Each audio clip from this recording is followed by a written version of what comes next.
Sehat.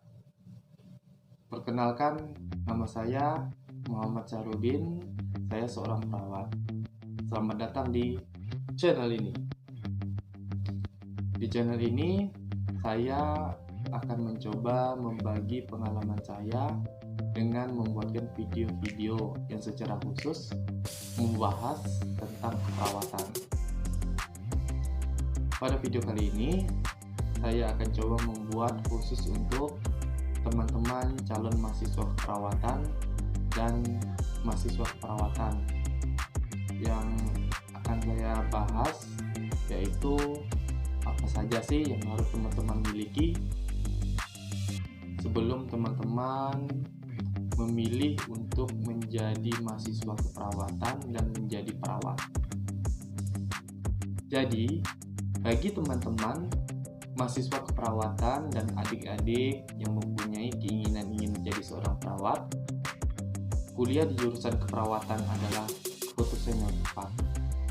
Untuk mewujudkan itu semua, kita harus mempunyai tekad yang kuat, usaha yang maksimal, yang disertai dengan doa.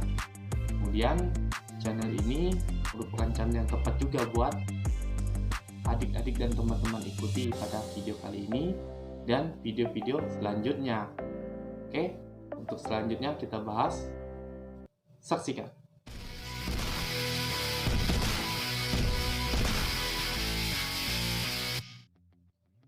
Nah, bagi teman-teman yang senang membantu orang lain dan ingin bekerja di bidang kesehatan selain ingin menjadi dokter, jurusan di keperawatan adalah jurusan yang tepat. Karena apa? Karena jurusan ini merupakan jurusan di bidang kesehatan yang sangat banyak diminati. Selain prospek kerjanya yang sangat menjanjikan, teman-teman juga bisa bekerja sambil membantu orang lain.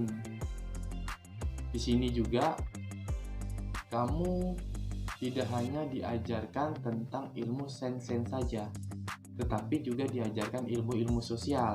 Gimana cara beradaptasi dengan orang lain, bagaimana cara berkomunikasi yang bagus, dan di sini nanti juga diajarkan bagaimana cara memberikan pelayanan yang terbaik kepada pasien.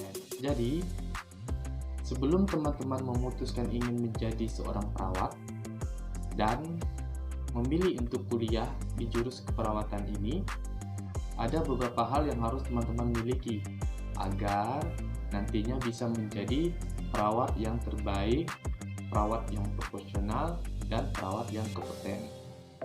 Yang pertama yang harus teman-teman miliki terlebih dahulu yaitu teman-teman harus menentukan niat dan tekad yang kuat. Yang kedua, teman-teman harus mempunyai tujuan dan motivasi apa saja teman-teman ingin menjadi perawat. Dan yang ketiga, teman-teman harus tahu dulu ingin kedepannya itu ingin menjadi perawat apa. Banyak sekali jenis-jenis perawat yang harus teman-teman ketahui. Nanti kita akan bahas secara khusus pada video-video selanjutnya. Oke, yang pertama, tentukan niat dan kuatkan tekad. Sekarang coba tentukan dalam hati kita ini, apakah kita ingin menjadi perawat yang biasa-biasa saja, atau teman-teman ingin menjadi perawat yang terbaik, ingin menjadi perawat yang profesional, dan ingin menjadi perawat yang kompeten. Setelah teman-teman menentukan niat tersebut, selanjutnya teman-teman harus melakukan tindakan, melakukan sesuatu untuk memperkuat tekad tersebut ya, agar bisa terwujud. Banyak cara agar niat dan tekad kita itu bisa terwujud, namun banyak juga tantangan-tantangan yang harus dihadapi nantinya, serta kita lalui dengan proses waktu yang panjang. Yang pertama, cara apa saja sih yang bisa kita lakukan agar niat dan tekad kita itu terwujud? Yaitu, pertama kita harus terlebih dahulu kuliah.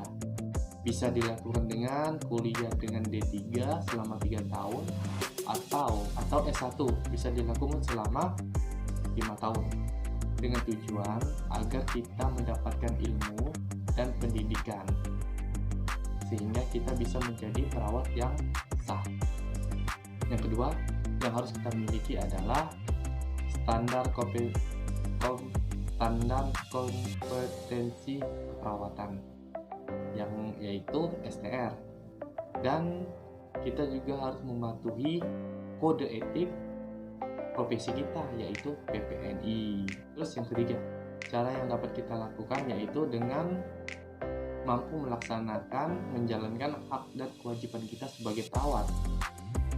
Yang keempat, kita juga mampu menjalankan dan melakukan peran kita sebagai perawat, melakukan fungsi kita sebagai perawat, dan melaksanakan tugas kita sebagai perawat. Yang kelima, yang kita lakukan ialah kita harus bisa memberikan pelayanan kita yang terbaik kepada pasien dengan cara memberikan pelayanan yang tepat, cepat, dengan senyum dan tulus. Selanjutnya yaitu kita dapat melakukan komunikatif kepada pasien dan kita bisa berdedikasi tinggi untuk melakukan perawatan kepada pasien. Yang terakhir, cara yang bisa kita lakukan yaitu kita harus selalu mengupgrade diri dan belajar ilmu-ilmu keperawatan yang terbaru agar kita bisa menjadi perawat terampil yang semakin baik. Jadi, jika kita ingin menjadi perawat yang baik, mulai dari sekarang kita tentukan dulu nih niat kita ingin menjadi perawat yang baik, sehingga kita bisa melakukan hal-hal yang bermanfaat untuk mengarah ke perawat yang kita inginkan tadi. Sebelum kita lulus menjadi perawat yang sah dan kerja di lingkungan yang nyata. Oke. Yang kedua yang harus kita miliki sebelum kita memutuskan untuk menjadi seorang perawat dan memilih kuliah di jurusan perawatan adalah kita memiliki tekad, alasan, dan motivasi apa sih yang membuat kita ingin menjadi seorang perawat. Banyak sekali hal-hal yang membuat kita memutuskan untuk menjadi perawat. Pada saat kuliah dulu, kadangkala pada saat tes wawancara, pertanyaan ini sering sekali banyak dipertanyakan oleh penanya kepada kita selain menanyakan identitas diri kita. Dan pada saat memulai kuliah juga, kadang-kadang ini juga dipertanyakan. Setelah kita memperkenalkan diri kepada teman-teman di depan kelas, kadang-kadang ada salah satu dosen menanyakan hal yang serupa. Apa sih alasan kamu ingin jadi perawat? Terus ada teman-teman yang menjawab, yang pertama, yang sering itu ya, yang pertama karena ingin jadi PNS. Terus ada juga karena alasan menjadi perawat karena keinginan orang tua. Ada juga yang bagus sekali karena keinginan diri sendiri, keinginan karena ingin membantu orang lain. Banyak sekali alasan-alasan seseorang ingin menjadi perawat karena seorang perawat pekerjaannya sangat mulia. Oke. Terus itu teman-teman tentukan sendiri alasannya ya, kenapa ingin menjadi seorang perawat.